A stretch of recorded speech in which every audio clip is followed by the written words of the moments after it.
अस्सलामुअलैकुम 9 PM prime news में मैं हूं सना करी और मैं हूं जवाद कमाल। हेडलाइंस आपने जानी, बाकायदा आगाज करते हैं। कौमी असम्बली के इजलास में अपोजिशन की बड़ी कामयाबी, ऐवान में बिल पेश करने के मामले पर हुक्मरान जमात को तारीखी शिकस्त हुई। एक बिल अपोजिशन, दूसरा बिल हुकूमती रुकन की जानिब से पेश करने पर वोटिंग कराई गई। दोनों में हुकूमत को नाकामी का मुंह देखना पड़ा। शाकिर सोलंकी की रिपोर्ट देखिए।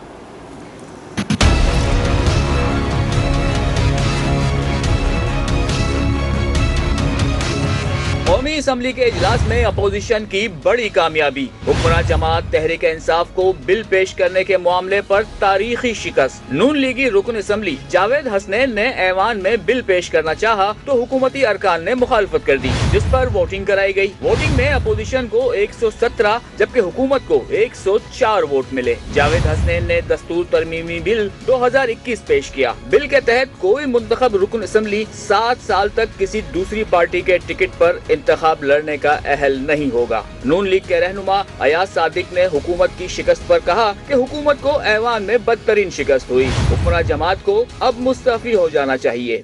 डिफीट हुई है बिल पे, ये एक मॉरल विक्ट्री है ऑपोजिशन की अगेंस्ट द गवर्नमेंट। तो मेरा ख्याल है कि बट मॉरली अब गवर्नमेंट को रिजाइन कर देना चाहिए। हुकूमत को नाकामी का दूसरा झटका उस वक्त लगा जब हुकूमती रुकन अस्मा कदीर के बिल पर वोटिंग कराई गई। गिनती में हुकूमत को शिकस्त हुई तो डिप्टी स्पीकर ने वोटों की तादाद बताने से गुरेज किया और रूलिंग दी कि बिल की मुखालफत में वोट ज्यादा हैं, इसलिए बिल पेश करने की इजाजत नहीं दी जा सकती। और यहाँ आपको बताएं कि शहबाज शरीफ और बिलावल भुट्टो जरदारी के दरमियान मुलाकात से पिघलने वाली बर्फ फिर से जमने लगी है। कमर ज़बान कायरा ने नून लीग पर बैकडोर राबतों का इल्जाम लगा दिया। कहा कि नून लीग आइन की हुक्मरानी चाहती है तो उसे बैकडोर राबते खत्म करना होंगे। ये धोखा अब मजीद नहीं चलेगा। नून लीग वोट को इज्जत दो के नारे से मुखलिस नहीं। नवाज शरीफ अपनी जमात को तो अपने नजरिए पर लेकर आए। PDM की जान पीपल्स पार्टी थी। जब हम PDM के साथ थे, हुकूमत कांप रही थी। नवाज शरीफ साहब, आप जो नारा लेके चले हैं वोट को इज्जत दो, हम उसके साथ हैं। अगर वोट को इज्जत दो के साथ आप मुखलस हैं तो फिर ये जो बैकडोर राब्ते हैं इनको खत्म कराएं और आप अपनी जमात के अंदर तो एक पेज हो जाएं। आपके अंदर जो दो बयानिए चल रहे हैं उसको तो एक पेज पे ले आएं। अपनी जमात को तो अपने नजरिए से कायल कर लें। अब पाकिस्तान के अवाम आपके इन धोखों में नहीं आएंगे। PDM अब अमलन खत्म हो गई। PDM पीपल्स पार्टी थी। पीपल्स पार्टी जब तक PDM में थी उसमें जान थी। जब हम साथ थे हुकूमत की टांगे लड़खड़ा रही थी। अगर मुस्लिम लीग मान जाती, पंजाब में एतमाद होता और ये हुकूमत फारग हो जाती। तो यही एक वाहिद रास्ता है, इसके अलावा कोई दूसरा रास्ता नहीं है। अपोजिशन पहले अपने पाँव पर खड़ा होना सीखे। ये 90 की दहाई नहीं है कि आप साजिशों में लगे रहें। वजीर इत्तलात फवाद चौधरी ने अपोजिशन को 1.5-2 साल और फिर 5 साल मजीद सब्र करने का मशवरा दे दिया है। कहा अपोजिशन वाले सड़कों पर आने का शौक पूरा कर लें। हर चीज पर सब्सिडी देंगे तो मुल्क नहीं चल सकता। मार्च के बाद गैस बहरान कम हो जाएगा। 2 साल रह गए।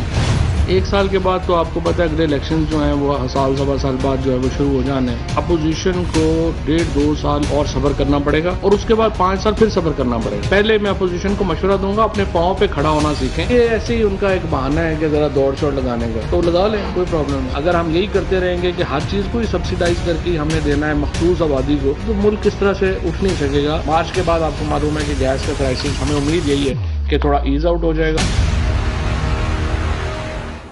हुकूमत ने कलभूषण इंतखाबी इस्लाहात, वोटिंग मशीन और दीगर मामलात पर अहम कानून साजी के लिए पार्लियामेंट का मुश्तरका इजलास जुमेरात को तलब कर लिया है। हुकूमत इजलास से कबल PTI और इत्तेहादी जमातों के अरकान में पार्लियामेंट को जोहराना भी देगी। जराये के मुताबिक वज़ीर आज़म हाउस में दोपहर 2 बजे जोहराने का एहतमाम किया जाएगा। इमरान खान जोहराने की तकरीब से खिताब करेंगे। वज़ीर आज़म मुंतखब कौमी उमूर पर अरकान असम्बली और सेनेटर्स को एतमाद मिलेंगे। कायदे हिज़्ब इख्तिलाफ शहबाज शरीफ का अपोजिशन जमातों के एजाज़ में अशाइया। मुत्तहिदा अपोजिशन ने पार्लियामेंट के मुश्तरका इजलास से मुताल्लिक मुशावरत मुकम्मल कर ली। मुश्तरका इजलास में अपोजिशन जमातों का भरपूर हाजिरी के साथ शिरकत का फैसला मुमकिन कानून साजी को अददी अक्सरियत से मुस्तरद कराने पर इत्तेफाक कर लिया गया। तमाम जमातों ने अपने अरकान को हाजिरी यकीनी बनाने की हिदायत कर दी। एशाइये से मुतालिक मज़ीद जाते हैं नुमाइंदा न्यूज़ 1 शाकिर सोलंकी से। शाकिर बताइएगा कि क्या तफसीलात हैं इस हवाले से आपके पास, और ये जो आज अशाया दिया गया है क्या अहवाल बताएंगे इसका? जी बिल्कुल, अपोजिशन लीडर मियां शहबाज शरीफ की जानिब से अपोजिशन जमातों के तमाम कैदीन को आज पार्लियामेंट हाउस में इशाया दिया गया, जिसमें बिलावल भुट्टो जरदारी, सेनेट में अपोजिशन लीडर यूसुफ रजा गीलानी समेत मौलाना असद महमूद, मौलाना अब्दुल गफूर हैदरी, अमीर हैदर होती और तमाम जो अपोजिशन के रहनुमा हैं वो शरीक हुए हैं। और इसमें पार्लियामेंट के मुश्तरका इजलास में हुकूमत जो 30 से 40 तकरीबन बिल बताए जा रही हैं कि वो मंजूर कराना चाहती है, तो उनको नाकाम बनाने के लिए हिकमत अमली मुरतब कर ली गई है। और इससे पहले सारा दिन आज अपोजिशन का पार्लियामेंट में जो है एक हंगामा खेज अपोजिशन ने दिन गुजारा है। एक स्टीयरिंग कमेटी बनाई गई है और उसके दो सब कमेटियां बनाई गई हैं। एक कमेटी का काम होगा कि इंतखाबी इस्लाहात और नेब कवानीन के हवाले से, नेब ऑर्डिनेंस के हवाले से वो मुशावरत करेगी, काम करेगी। और दूसरी कमेटी जो है वो कानूनी कमेटी बनाई गई है, जिसमें कानूनी कमेटी बनाई गई है। शाकिर सोलंकी तफसीलात से आगाह कर रहे थे, बहुत शुक्रिया आपका। नैब ऑर्डिनेंस लाकर आप अपने वुज़रा और मुशीरों को NRO दिलवाना चाहते हैं, नैब ऑर्डिनेंस को हर सूरत रोकेंगे। शहबाज शरीफ का अशाई से खिताब, कहा कि हुकूमत के खिलाफ हर फोरम पर एहतजाज करेंगे। पार्लियामेंट फोरम और अदालतों में भी जाएंगे। नैब ऑर्डिनेंस लाकर अपने वुज़रा मुशीरों को NRO दिलवाना चाहते हैं। ये मौक़िफ़ शहबाज शरीफ के सामने आया। उन्होंने कहा कि नैब ऑर्डिनेंस को हर सूरत रोकेंगे। चेयरमैन पीपल्स पार्टी बिलावल भुट्टो का शहबाज शरीफ के अशाइये से खिताब, कहा अपोजिशन की तमाम जमातें शहबाज शरीफ की क़यादत में मुत्तहिद हैं। आज मुत्तहिदा अपोजिशन ने ऐवान में हुकूमत को शिकस्त दी है। आज अवाम का सबसे बड़ा मसला महंगाई, बेरोजगारी और गुर्बत है। अपोजिशन के तमाम जमातें शहबाज शरीफ साहब लीडर ऑफ द अपोजिशन की क़यादत में मुत्तहिद हैं। आज हमने नेशनल असेंबली में हुकूमत को शिकस्त दिलवाई है। ये मुत्तहिद अपोजिशन का, यूनाइटेड अपोजिशन का जीत है। महंगाई,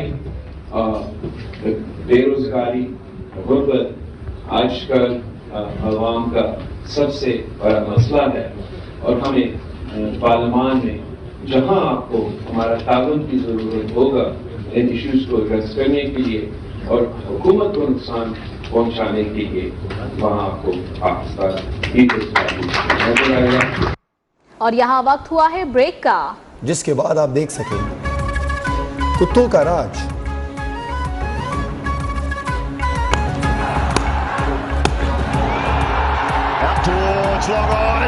आसिफ अली के लिए बड़ा एजाज। Welcome back. ब्रेक के बाद आपको बताएं कि वजीरों से बुराई शुरू होती है और फिर नीचे जाती है। इस्लामाबाद में तकरीब से खिताब करते हुए वजीर आज़म इमरान खान ने कहा कि जिस माशरे में अखलाकियात नहीं होती वो इंसाफ भी नहीं कर सकता, वो फिर NRO और डील करता है। हमारी अखलाकियात गिरी तो हमारी मईशत भी गिर गई। एलीट की मोरालिटी जाती है, सारे मुल्क की मोरालिटी चली जाती है। से जब शुरू होता है प्राइम मिनिस्टर से और उसके वजीरों से, वो नीचे तक चली जाती है। एक माशरा जिसके अंदर अखलाकियात नहीं होती वो इंसाफ भी नहीं कर सकता, वो फिर NRO देता है, फिर वो डील्स करता है चोरों से। ये याद रखें कि जो आपकी माशी डिक्लाइन होती है, इकोनॉमिक डिक्लाइन, वो नहीं पहले आती, पहले आपकी अखलाकियात गिरती है, फिर आपकी माशी डिक्लाइन आती है।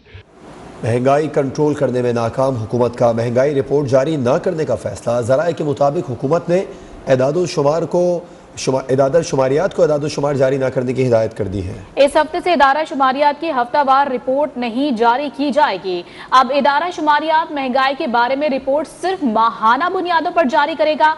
ज़राए का यह बताना है कि काबीना में फैसला हो चुका, ताहम वजारत खजाना ने अभी तक हिदायत नहीं दी है।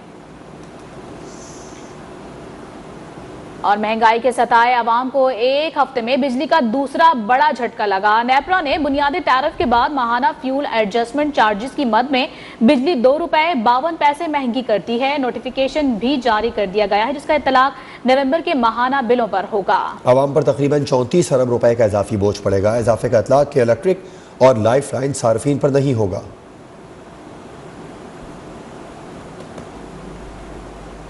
और आपको अहम खबर दें कि न्यूजीलैंड के बाद इंग्लैंड भी दौरा पाकिस्तान पर रजामंद हो गया है। इंग्लिश क्रिकेट बोर्ड के सरबराह टॉम हैरिसन ने पीसीबी चेयरमैन रमीज राजा से कज़ाफी स्टेडियम में मुलाकात की है। इंग्लिश टीम आइंदा साल 3 टेस्ट मैचेस खेलने पाकिस्तान आ रही है। नुमाइंदा न्यूज़ 1 एजाज शेख से तफसीलात लेते हैं। एजाज शेख, क्या बताया तर्जुमान पीसीबी ने? आज पाकिस्तान क्रिकेट बोर्ड के जो चेयरमैन रमीज राजा, उनसे मुलाकात की है। चीफ एग्जीक्यूटिव ईसीबी यानी English cricket board Tom Harrison और जो डिप्टी चेयरमैन ईसीबी हैं मार्टिन डर्लो, उन्होंने तकरीबन 40 से 50 मिनट तक कज़ाफी स्टेडियम में मुलाकात की है। इस तरह चीफ ऑपरेटिंग ऑफिसर सलमान नसरी भी मौजूद थे। तो बाद में जो उन्होंने एलानिया जारी किया उसके मुताबिक यही है कि पाकिस्तान क्रिकेट टीम और इंग्लैंड क्रिकेट टीम के दरमियान T20 जो है। एजाज शेख तफसीलात बता रहे थे, आपका शुक्रिया। खबरें और भी शामिल होंगी इस ब्रेक के बाद, हमारे साथ रहिए। कमबैक ब्रेक के बाद खबर शामिल करेंगे खेल के मैदान से। T20 वर्ल्ड कप में शाहीन 11 नवंबर को कैंगरूज पर झपटने को तैयार हैं। कप्तान बाबर आजम कहते हैं कि वर्ल्ड कप में जो खिलाड़ी मांगे वो मिले हैं। सेमीफाइनल के साथ फाइनल भी जीतेंगे। कोशिश मेरी यही थी कि कंबाइंड और एक अच्छी टीम बनाई जाए, और एज अ कप्तान जो आप फील करते हैं, आपको जो स्पोर्ट मिस लग रहे थे उस पर जो मुझे लगा एज अ कप्तान वो प्लेयर होने चाहिए, और अल्हम्दुलिल्लाह वो प्लेयर्स आए। और एज अ ग्रुप माशाल्लाह हम काफ़ी अच्छा खेलते आ रहे हैं, और सेमीफाइनल में यही है कि जैसे ही हम क्रिकेट खेलते आ रहे हैं वैसे ही हम सेमीफाइनल में खेलें और ऑन द डे अच्छा करें। शाबाश टीम पाकिस्तान, ट्रॉफी लाओ पाकिस्तान। टीम पाकिस्तान के लिए नेक ख्वाहिशात का इजहार करें। न्यूज़ 1 को वीडियो पैगाम व्हाट्सएप करें, हम आपका पैगाम नशर करेंगे। हमारा व्हाट्सएप नंबर आपकी टेलीविजन स्क्रीन पर है। मस्ती का है समा झूमे ये जहां, सितारों का ये इम्तिहान। हमें इस दफा पूरी उम्मीद है पाकिस्तान से, और वर्ल्ड कप भाई हमारा इंडिया वालों तुम्हें तो हरा दिया। अब बारी ऑस्ट्रेलिया की है और दूसरे हो सकता है इंग्लैंड की।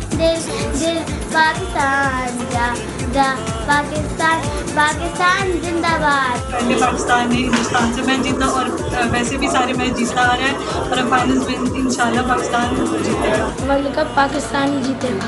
पाकिस्तान जिंदाबाद। इंशाल्लाह पाकिस्तान मैच जीतेगा। इंशाल्लाह चैंपियन बनेगा पाकिस्तान जिंदाबाद। हमारा पाकिस्तान जीतेगा, वर्ल्ड कप लेके आएगा। पाकिस्तान जिंदाबाद।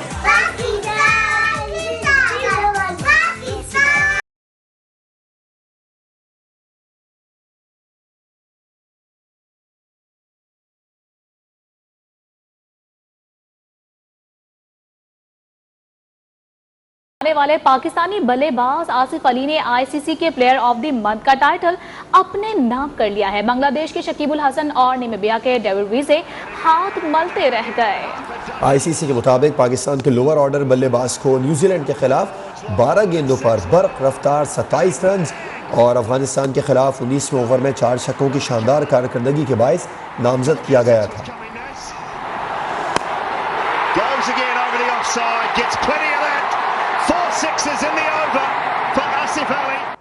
और यहाँ वक्त हुआ है ब्रेक का, हमारे साथ रहिए। Welcome back. मालाकंड में मनशियात फरोशों के खिलाफ आवाज़ बुलंद करने पर जान गंवाने वाले समाजी कारकुन को सुपुर्द खाक कर दिया गया।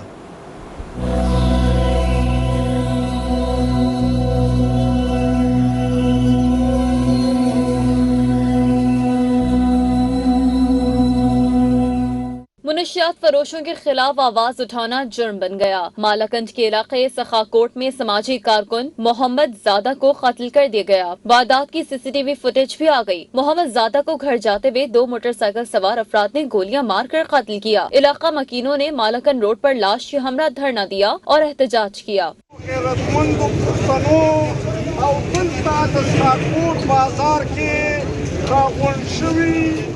हुकूमती टीम की जानिब से मुल्जिमान की गिरफ्तारी और मामले की जुडिशल इंक्वायरी की यकीन दहानी पर मुजाहिरीन पुरअमन तौर पर मुंतशिर हो गए। वजीर आला खैबर पख्तूनख्वा ने भी वाक़े का नोटिस लिया और डिप्टी कमिश्नर मालाकंड और मुतालिका असिस्टेंट कमिश्नर्स को फारिग कर दिया। मोहम्मद जादा की नमाज जनाजा में शहरियों की बड़ी तादाद ने शिरकत की, जिसके बाद मकतूल को आबाई कब्रिस्तान में सुपुर्द खाक कर दिया गया। और कोयटा के बोलान मेडिकल कॉम्प्लेक्स अस्पताल में आवारा कुत्तों का राज है। कुत्ते अस्पताल में बिला रोक टोक घूमने लगे। अस्पताल इंतजामिया ने कुत्तों को पकड़ने के लिए मेट्रोपॉलिटन कॉर्पोरेशन को खत लिख दिया है। वजीर आला ने अस्पताल में आवारा कुत्ते घूमने का नोटिस लेकर अस्पताल इंतजामिया को फौरी इक़दाम करने की हिदायत कर दी।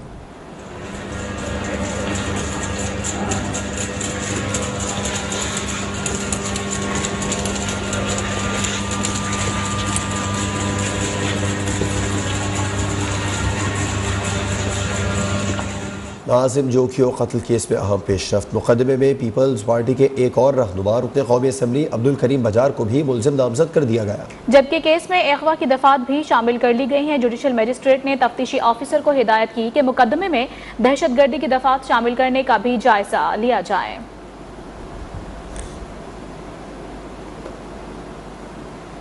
और कौम को बेदारी का सबक देने वाले शायर मशरिक अल्लामा मोहम्मद इकबाल का 144वां यौम पैदाइश मज़ार इकबाल पर गार्ड्स की तब्दीली की पुरवकार तकरीब मुनक़िद हुई। पाक बहरिया के चाकू चौबंद दस्ते ने एजाजी गार्ड्स के फ़राइज़ संभाल लिए।